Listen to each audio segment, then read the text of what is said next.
Está-se. Ora bem, bem-vindos mais uma vez ao Manhã CM. Temos outro belíssimo painel de convidados que nos trazem um belíssimo tema. Estamos a falar de cães de intervenção judicial e é precisamente por isso que temos o Pedro Paiva, da Pet Behavior, já conhecidíssimo, como é óbvio. Nosso encantador de cães. O Sr. Juiz de Família e Menores do Tribunal de Mafra, Joaquim Manuel Silva, e também a Maria Manuela Oliveira, Presidente da Comissão de Proteção de Crianças e Jovens de Mafra. Um aplauso para os nossos convidados. Muito bem, falamos, o Sr. Juiz, de justiça restaurativa. O que é a justiça restaurativa? Mas por confronto, a justiça normal é uma justiça contenciosa.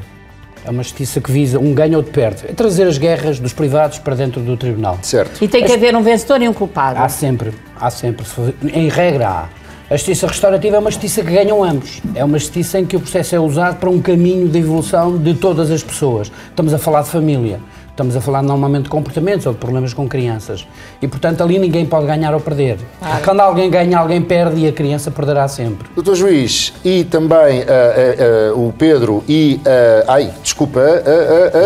Maria Manuela fazem parte daqui de uma equipa que se juntou, multidisciplinar, precisamente para integrar no meio destas quesílias familiares onde as crianças são aqui fruto de disputa, os cães como ajuda e apoio. Nós temos uma peça que explica precisamente aquilo que estamos a falar e depois já voltamos à conversa. Vamos ver. Muito interessante.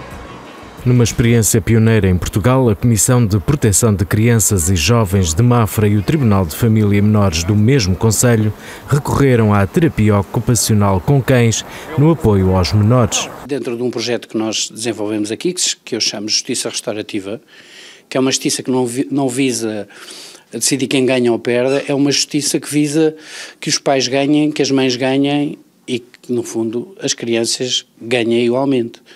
A experiência permite ganhos em termos de tempo de conclusão dos processos e dos próprios gastos do tribunal. Aliás, quem faz coisas diferentes é sempre atacado, não é? Um dos ataques que me faziam era estar a criar custos ao Estado, não é?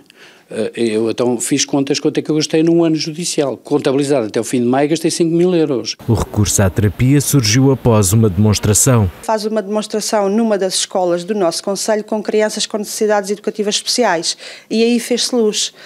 E eu pensei, por que não aproveitar esta terapia com os cães para servir de desbloqueio numa consulta de psicologia? No espaço de 5 meses foram apoiadas 6 crianças. Esta cumplicidade com os cães, em que ela é que toma aqui a dianteira mais do que propriamente com os adultos, haveria aqui um outro envolvimento para que ela pudesse ser capaz de desenvolver as capacidades que estão dentro dela, mas que com os adultos ela estava com dificuldade. E o que foi acontecendo é que me parece que ela começou a ganhar mais confiança. Graças a um trabalho onde o treino dos animais acaba por ser decisivo. O cão deve ser sujeito a um treino rigoroso em que nos garanta as respostas adequadas à medida que vamos desenvolvendo a interação com a criança. O cão tem um dom, se é que nós podemos dizer um dom, de não julgar, de não avaliar, de não criticar, ouve. E esta é para mim a vantagem fundamental na interação com os animais.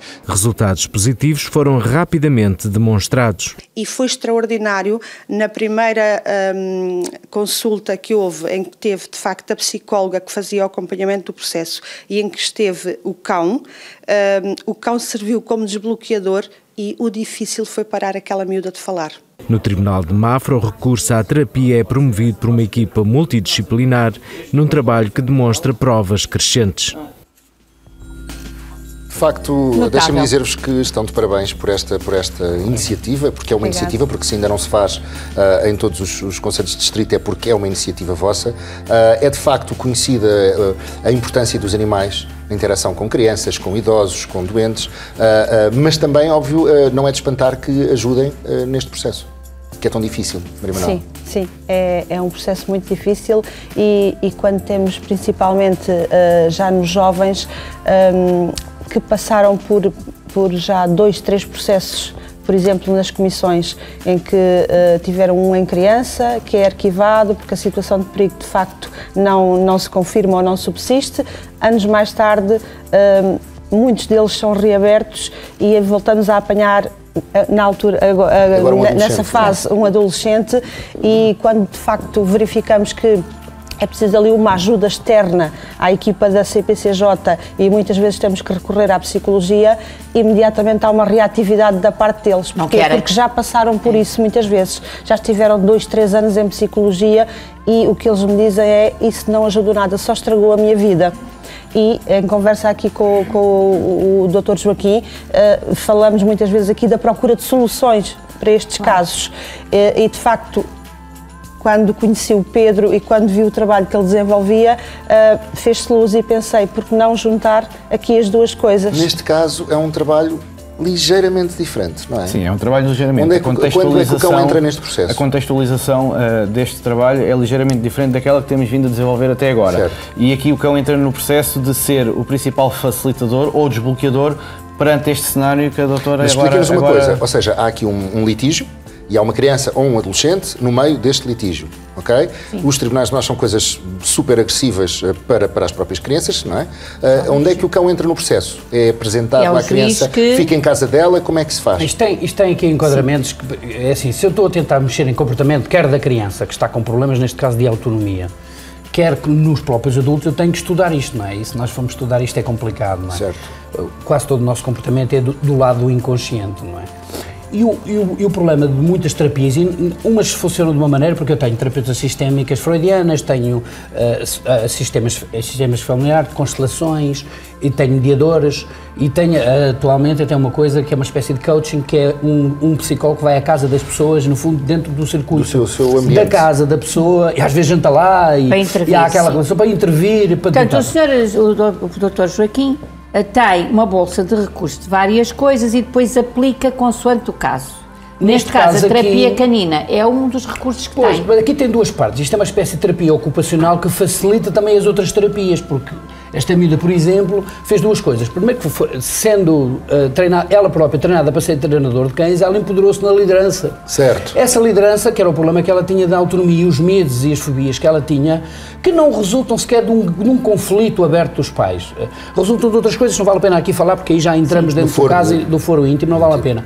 Mas são pais que não estão propriamente em conflito. E nós não estávamos há 1 ano e meio que eu estava com uma terapeuta sistémica a não ter nenhum resultado. Nenhum válido. E a miúda estava cada vez pior. E depois pedopsiquiatria também não resolveu. Fizemos todos esses cursos tradicionais. Depois apareceu este projeto e, claro, vamos experimentar. É este risco de experimentar e vamos ver. E realmente é absolutamente extraordinário o que aconteceu.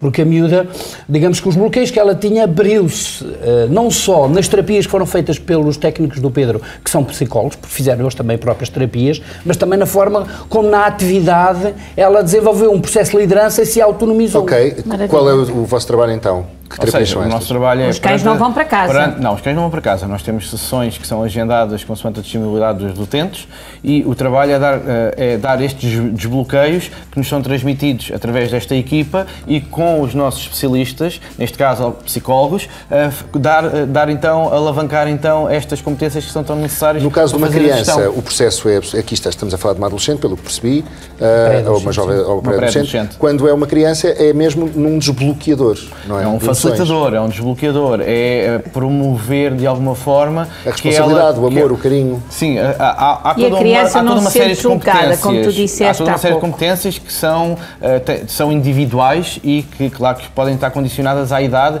e também à conjuntura social daquela criança, não é? Portanto, mas acima de tudo é exatamente isto. A criança vem de algumas experiências que possam ser eventualmente negativas e a presença do cão não vai julgar nem nenhuma dessas experiências negativas, nem aquilo que a criança tem para lhe dar ou não dar. Não é? Portanto, e ele a partir daqui desbloqueia e facilita para que os terapeutas possam entrar em ação, se é que se pode dizer.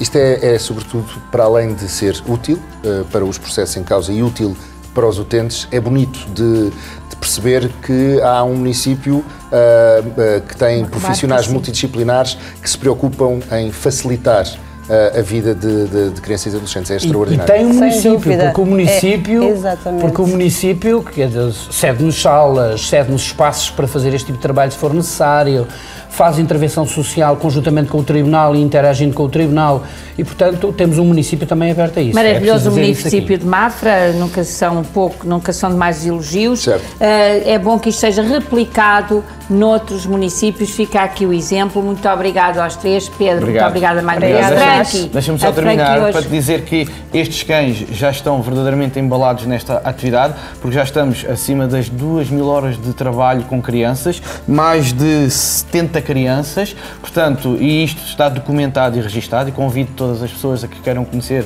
o nosso trabalho, que o conheçam, e teremos muito gosto em lhes abrir a porta, porque efetivamente eles são para nós fundamentais e temos muito orgulho naquilo que fazemos. Muito obrigada, Pedro, muito obrigada, Maria Manuela, muito obrigada, muitíssimo.